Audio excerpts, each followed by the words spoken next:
Les péripéties amoureuses des 14 agriculteurs se poursuivent ce lundi 22 octobre 2018 dans l'Amour et dans le Pré. Nos célibataires en quête d'amour continuent de vivre quelques jours aux côtés de leurs prétendants. Ce soir, la suite des aventures d'Aude, Eric, Guy, Raoul et Jean-Claude ont été dévoilées. Côté audience, les épisodes inédits de ce lundi ont rassemblé 3,99 millions de téléspectateurs en moyenne, soit 17,7% des individus de 4 ans et plus. L'Amour est dans le Pré s'est finalement incliné face à Joséphine Ange Gardien sur TF1. Baiser pour Aude qui ne doute plus au lendemain de la sortie au restaurant lors de laquelle Teddy lui a pris la main, Aude se retrouve avec Christopher lors d'une traite matinale. L'occasion d'évoquer avec lui une impression qui la hante, celle que Christopher se met en retrait et la traiterait plus comme une amie. Le principal intéressé est étonné et la rassure en lui disant tout ce qu'il aime chez elle. Lors d'un tour en tracteur, Teddy touche encore Aude, son genou, ce qui met l'éleveuse en émoi. Vient alors une conversation très franche lors de laquelle Aude explique à Teddy qu'elle se sent bien avec lui et a le ventre qui se retourne lorsqu'il entre en contact avec elle. Mais la jeune femme aimerait un peu plus découvrir sa personnalité. Je ne pourrais pas vraiment, le contexte est trop particulier, répond-il. Et de poursuivre, si on était dans le quotidien, il y aurait tout le côté tactile. Je passerais derrière toi et je te ferais un bisou dans le cou. Ce serait comme ça. Une belle déclaration qui manquait peut-être de geste. Si IST alors que survient un rebondissement. Lors d'une sortie cueillette d'algues, Christopher avoue avoir des sentiments pour Aude. Il ouvre son cœur et lui parle même bébé. Un grand pas pour ce timide. La candidate lui fait un câlin et Christopher lui prend la main. Face caméra, Aude verse une larme. L'heure du choix est arrivée et l'éleveuse annonce à Teddy que ce n'est pas avec lui qu'elle souhaite poursuivre. Elle trouve qu'il s'est beaucoup contredit et ne sait pas qui il est vraiment. Il est d'accord et rétorque qu'il la voit plus comme une amie. Christopher apprend donc qu'il est l'heureux élu. Le duo s'embrasse et le jeune homme promet, « Toi et ta fille, je vais vous rendre heureux ». Eric fait son choix, une préférence partagée ? Dans le dernier épisode, Eric avait discrètement sous-entendu qu'il avait une préférence pour Rosanna. Mais il en faut plus pour déstabiliser Nathalie qui se passionne pour tout ce que fait le candidat, mais vraiment tout, y compris sa façon d'accrocher un hameçon.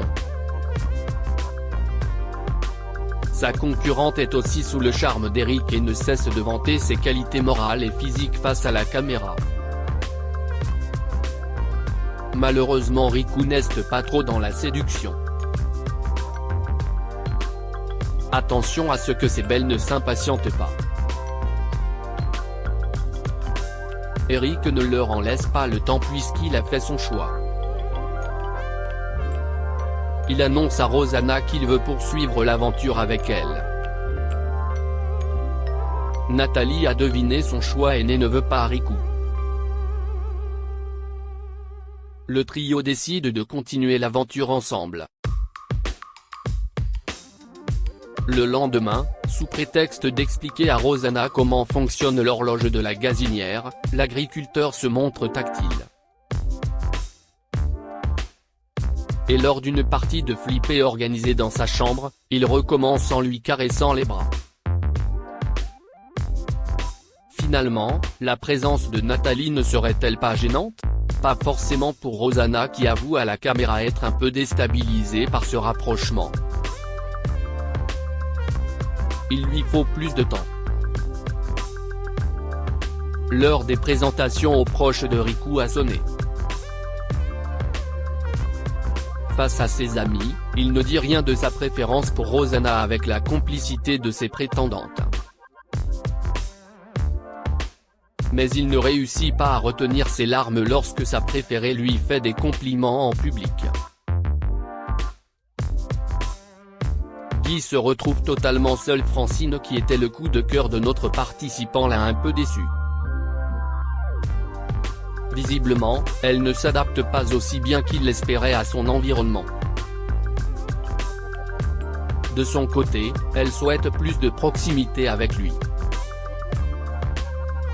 Afin de lui faire passer le message, elle l'embrasse sur la joue et le chatouille discrètement dans la cuisine. Mais cela ne semble pas plaire à l'agriculteur qui demande à lui parler en privé. Entre nous deux, ça ne peut pas continuer. Je ne veux pas te blesser. Tu es un peu trop entreprenante pour moi. Je ne veux pas te faire souffrir, déclare-t-il. Elle lui répond poliment qu'elle a besoin d'amour et que, pour elle, il est trop absent. Francine fait donc ses bagages et repart très vite. Guy retourne à son étable et fait un point sur son aventure.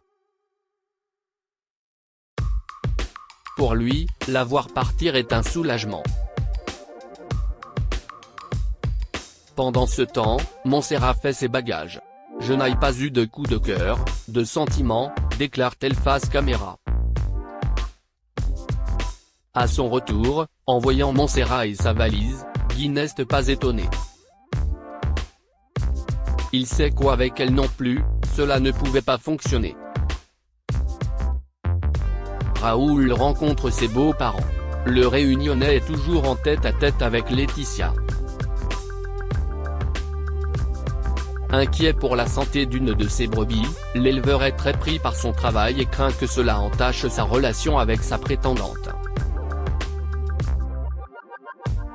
Raoul se confond en excuses mais Laetitia arrive à le rassurer. Le soir venu, Raoul rencontre les parents de Laetitia. Le tutoiement se met immédiatement en place et entre lui et ses possibles futurs beaux-parents, tout se passe à merveille. Enfin presque, car le père de la jeune femme lui dit clairement qu'il ne souhaite pas que leur histoire soit éphémère. Un petit coup de pression qui ne déstabilise pas du tout le jeune homme. Le lendemain, Raoul fait un beau cadeau à sa dulcinée, un vol en hélicoptère pour observer la beauté de l'île de la Réunion. Puis, la surprise continue avec un déjeuner dans un restaurant gastronomique avec vue sur l'océan Indien. Inutile de dire que Laetitia est sur un nuage. Lors du repas, ils parlent d'aménager ensemble. Seule hic, elle trouverait bizarre de débarquer chez lui avec ses valises et lui ne pourrait pas laisser ses bêtes à l'abandon. Jean-Claude devient tactile. L'agriculteur continue son petit bonhomme de chemin avec Chantal et lui enseigne tout de son environnement, trous de sanglier, asperges sauvages, salade sauvage. Il lui apprend même qu'il est propriétaire d'une grotte. La pluie s'invitant lors de leur sortie, Jean-Claude tente un rapprochement physique et ça marche, ils se tiennent la main pour le plus grand bonheur de l'agriculteur. Le lendemain, la prétendante décide d'aider un peu Jean-Claude avec ses brebis. Une activité qu'elle a appréciée. Cette employée de mairie se verrait-elle vivre à la ferme ? En tout cas, JC apprécie cette avancée. Une discussion plus intime s'installe une fois dehors, Ils envisagent de se revoir peut-être dans une quinzaine de jours. CIST alors qu'ils échangent leur deuxième baiser de la journée. Du côté des audiences, l'épisode d'hier soir a rassemblé 3,99 millions de téléspectateurs, soit 17,7% de part de marché sur les individus de 4 ans et plus.